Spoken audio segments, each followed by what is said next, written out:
हर महादेव दोस्तों, आशा करते हैं आप लोग कुशल मंगल खुश होंगे। महादेव आपका कल्याण करें। हम आ गए हैं फिर से एक नया अध्याय लेकर, एक नए अध्याय का पाठ लेकर, एक नए एपिसोड में।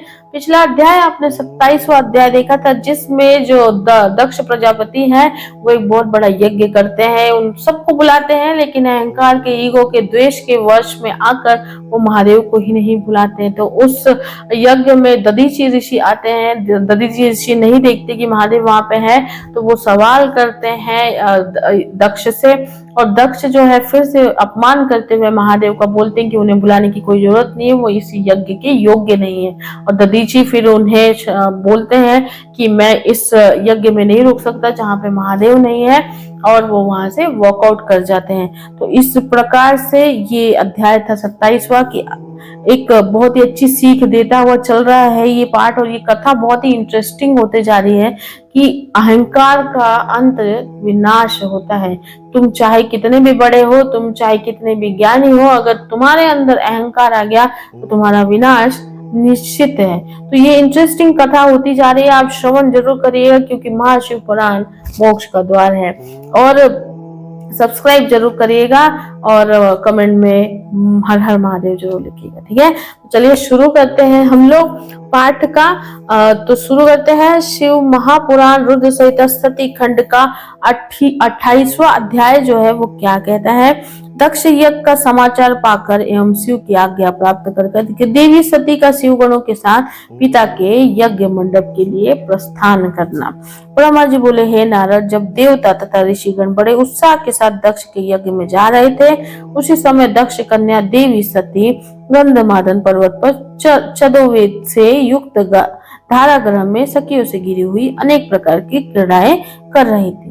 प्रसन्नता पूर्वक क्रीड़ा में लगी हुई देवी सती ने उस समय चंद्रमा के साथ दक्ष यज्ञ में जाती हुई रोहिणी को देखा और शीघ्र ही उससे पूछवाया। उन्हें देखकर सती जी अपनी हितकारिणी, प्राण प्यारी, सौभाग्यशालिनी, प्रिय तथा श्रेष्ठ सखी विजया से बोली। सती बोली, हे सखियों में श्रेष्ठ, हे मेरी प्राण प्रिय, हे विजय, जल्दी जाकर पूछो कि ये चंद्रदेव रोहिणी के साथ कहाँ जा रहे हैं। ब्रह्मा जी बोले।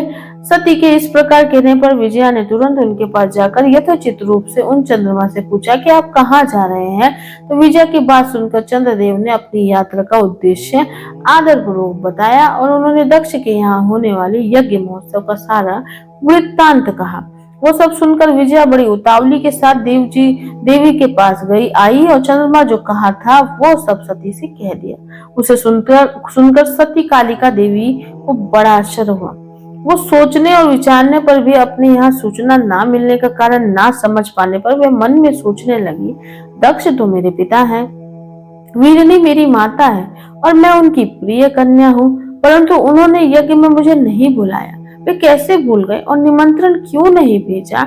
मैं इसका कारण आदर पूर्वक शंकर जी से पूछूं। ऐसा विचार कर सती ने शंकर जी के पास जाने का निर्णय किया। इसके अंतर दक्ष पुत्री देवी सती अपनी प्रिय सखी विजया को वहीं बैठाकर शिव जी के पास शीघ्र गई। उन्होंने शिव जी को सभा के मध्य में अनेक गणों, नंदी आदि महावीरों तथा प्रमुख युद्धपतियों के साथ बैठे हुए देखा। वे अपने पति सदाशिव ईशान को देखकर उस कारण को पूछने के लिए शीघ्र उनके पास पहुंच गए। शिव जी ने बड़े प्रेम से प्रिया सती को अपनी गोद में बैठाया और बड़े आदर के साथ उन्हें अपने वचनों से प्रसन्न किया। इसके बाद महालीला करने वाले तथा सज्जनों को सुख देने वाले सर्वेश्वर शंकर जो गणों के मध्य में विराजमान थे, वो सती से शीघ्र कहने लगे। शिव जी बोले, तुम इस सभा के मध्य में आश्चर्यचकित होकर क्यों आई हो? हे सुंदर कटी प्रदेश वाली, तुम इसका कारण प्रेम पूर्वक शीघ्र बताओ। ब्रह्मा जी बोले, हे मुनीश्वर, शिव जी ने जब सती से इस प्रकार कहा तो शिवा हाथ जोड़कर प्रणाम करके प्रभु से कहने लगी। सती बोली, हे प्रभु, मैंने सुना है कि मेरे पिताजी के यहाँ कोई बहुत बड़ा यज्ञ हो रहा है, उसमें महान उत्सव होगा और वहाँ देवता तथा ऋषि एकत्रित हुए हैं।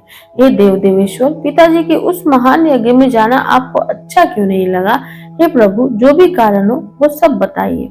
महादेव, ये धर्म है कि सदस्यों के साथ अच्छी संगति करके रहे। मित्र लोग प्रेम को बढ़ाने वाली इस प्रकार की संगति को करते रहते हैं। इसलिए हे प्रभु, हे स्वामी, आप मेरी प्रार्थना से मेरे साथ पिताजी के यज्ञ मंडप में अवश्य चलिए।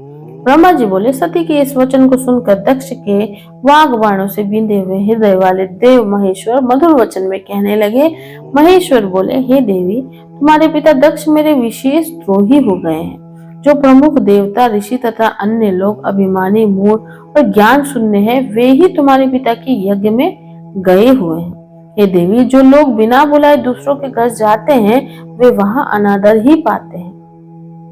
जो मृत्यु से भी बढ़कर होता है, चाहे वो इंद्र ही क्यों ना हो, बिना बुलाए दूसरों के घर जाने पर लघुता ही प्राप्त होती है, और फिर दूसरों की बात ही क्या, ऐसी यात्रा अनर्थ का कारण बन जाती है। इसलिए तुमको और मुझको तो विशेष रूप से दक्ष में यज्ञ में नहीं जाना चाहिए। हे प्रिय, ये मैंने सत्य कहा है। मनुष्य अपने शत्रुओं के बाण से घायल होकर उतना व्यथित नहीं होता जितना अपने संबंधियों के निंदा युक्त वचनों से दुखी होता है। हे प्रिय, सज्जनों में रहने वाले विद्या आदि 6 गुण जब दुष्ट मनुष्य में आ जाते हैं तो उनकी स्मृति नष्ट हो जाती है और वे मानी होकर तेजस्वियों की ओर नहीं देखते हैं। ब्रह्मा जी बोले, महात्मा महेश्वर की इस प्रकार कहने पर सती वाक्य वेदताओं में श्रेष्ठ भगवान शंकर से रोष पूर्वक कहने लगी। सती बोली, हे शंभु, हे अखिलेश्वर, जिनके जाने से यज्ञ सफल होता है, उन्हीं आपको मेरे दृष्ट पिता ने आमंत्रित नहीं किया है। हे भव, उस दुरात्मा दक्ष के तथा वहां आए हुए संपूर्ण दुरात्मा देवताओं तथा ऋषियों के मनोभाव को मैं जानना चाहती हूँ। अतः हे प्रभु, मैं आज ही अपने पिता के यज्ञ में जा रही हूँ। हे नाथ, हे महेश्वर, आप मुझे वहां जाने की आज्ञा प्रदान करिए। ब्रह्मा जी बोले, उन देवी के इस प्रकार कहने पर सर्वज्ञ, सर्वदृष्टा, सृष्टिकर्ता एवं कल्याण स्वरूप साक्षात भगवान रुद्र सती से कहने लगते हैं। शिव जी बोले, हे देवी, यदि इस प्रकार तुम्हारी रुचि वहां अवश्य जाने की है तो हे सुवर्ते, मेरी आज्ञा से तुम महाराजाओं के योग्य उपचार करके बहुत से गुणों से संपन्न हो इस सजे हुए नंदी वृषभ पर सवार होकर शीघ्र अपने पिता के यज्ञ में जाओ। तुम इस विभूषित वृषभ पर आरूढ़ हो। तब रुद्र के इस प्रकार आदेश देने पर सुंदर आभूषणों से अलंकृत तथा सब साधनों से युक्त हो देवी सती पिता के घर चली गई। परमात्मा शिव जी ने उन्हें सुंदर वस्त्र, आभूषण, परम उज्ज्वल छत्र, चामर आदि महाराज जो उचित उपचार दिए। भगवान शिव जी की आज्ञा से 60,000 रुद्रगण भी बड़ी प्रसन्नता और महान उत्साह के साथ कौतूहल पूर्वक सती के साथ गए। उस समय वहां यज्ञ में सभी और महान उत्सव हो रहा था। वामदेव के गणों ने शिवप्रिया सती की भी उत्सव मनाया।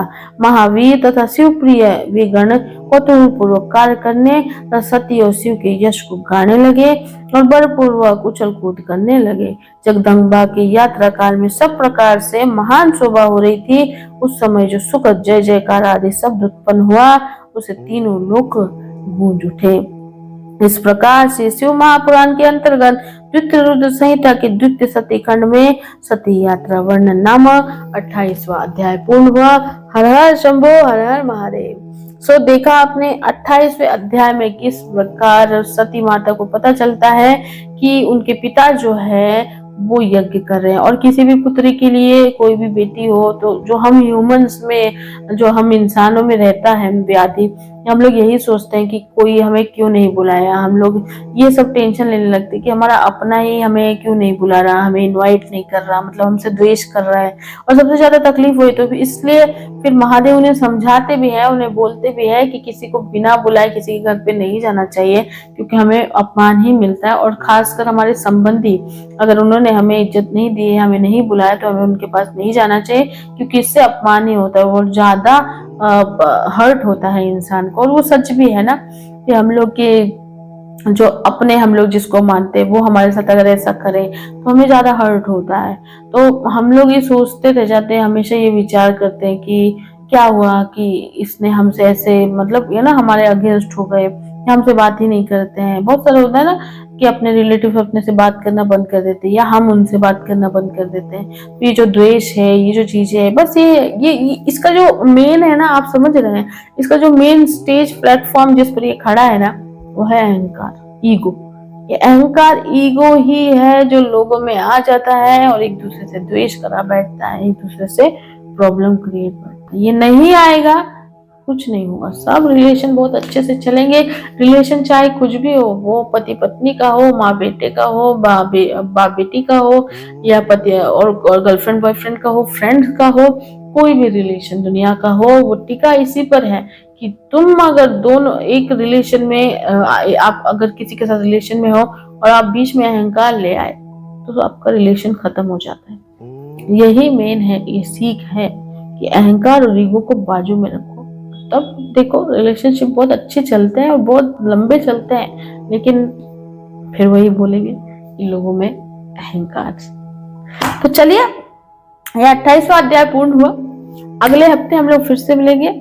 सॉरी बोल रहे, अगले अध्याय में हम लोग फिर से मिलेंगे। हम भी इंसान हैं, थोड़ा बहुत गलत हो जाता होगा अगर बोलचाल में, क्योंकि हम स्क्रिप्ट नहीं, हम आपको सच में बता रहे हैं एक चीज, आज के अध्याय के बाद हम ये बता रहे कि हम स्क्रिप्ट नहीं लिखते हैं, हम डायरेक्टली बुक लेते हैं और हम जब पाठ करते हैं तो हम वीडियोस बनाते हैं। और हमारा उद्देश्य इतना होता है कि आप लोग ये पाठ का श्रवण करें, क्योंकि 80% 90% लोगों को आज के लाइफ में ना लोगों को पाठ करने का वक्त नहीं है, ना ही उन्हें मतलब अध्यात्म की तरफ चाहते तो है घूमना, बहुत उनको लगता है कि हम अध्यात्म की तरफ जाएं। और आपको बताएं, कलयुग में ना अध्यात्म और ये जो चीज है, एक अध्यात्म का जो बोलते हैं ना मार्ग, यही आपको बचा सकता है। क्योंकि आजकल जो बुराई हो रही है और आसपास जो नेगेटिविटी हो रही है ना, उससे आपको यही बचा सकता है।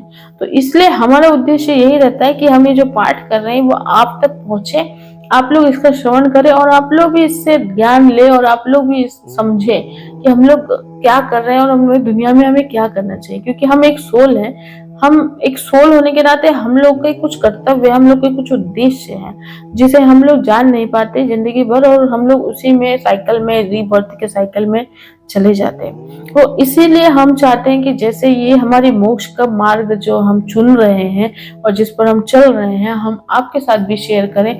जितना ज्ञान हमें होता है वो हम आपके साथ शेयर करें। और इसलिए हम लिटरली बुक उठाते हैं, प्रणाम करते हैं महादेव को, पूजा करते हैं और बैठ जाते हैं पाठ करने के लिए, और फिर सामने मोबाइल रख के इसका पाठ बना देते हैं। तो इसके बीच में हो सकता है कि कुछ ऐसे ऊंच नीच हो जाए शब्दों में, या फिर हो सकता है कुछ गलत निकल जाए, या फिर कुछ मतलब ऐसा होता है ना। तो प्लीज, हम भी ह्यूमन है तो हमें भी संभाल लीजिएगा। बहुत सारे लोग जज करने लग जाते हैं कि ऐसा वैसा, तो इसलिए पहले हमने बता दिया कि हम स्क्रिप्ट नहीं लिखते, हम डायरेक्टली आपके सामने पाठ खोलकर बैठते हैं और पाठ करते हैं ताकि आप लोग श्रवण कर सके। ठीक है, तो चलिए, ये एक मन की बात थी जिसमें शेयर कर दिया हमने, और बहुत सारी बातें हैं जो हम लोग और भी शेयर करेंगे।